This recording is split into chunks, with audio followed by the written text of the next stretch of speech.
31 yoshli mani Seulda svidaniyaga taklif qilishdi. O'g'limni kechasi oyimga tashab, xursand bo'lib, yasanib ko'chaga chiqib oldim. Sevgilim menga muzdek qulupnayli ichimlik olib berdilar va metroda Hyundai stansiyasigacha bordik. Metroda borib kelish $2 tushdi. Yo'l kirani o'zim to'ladim. Zato gul do'konida gul yoqib qolib, oldirib oldim. $8. Hyundaiga 20 minutda yetib keldik. Kechasi 9:30, ko'chada esa hayot qaynayapti.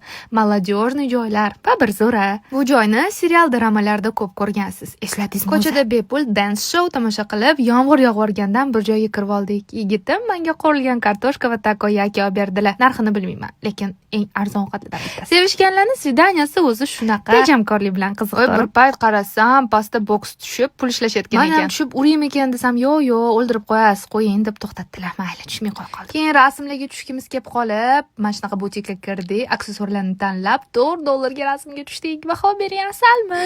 Menimcha zo'r chiqdi. Shunaqa qilib kechasi 12da uyga qaytib keldik. Xuddi 7 yil oldin endi oila qurgan paytlarimizdagi mashinasiz, pulsiz, bolalarsiz, oddiy sayrlar bilan yayrab yurgan paytlarimizni esladik. Bu kun menga juda ham yoqdi.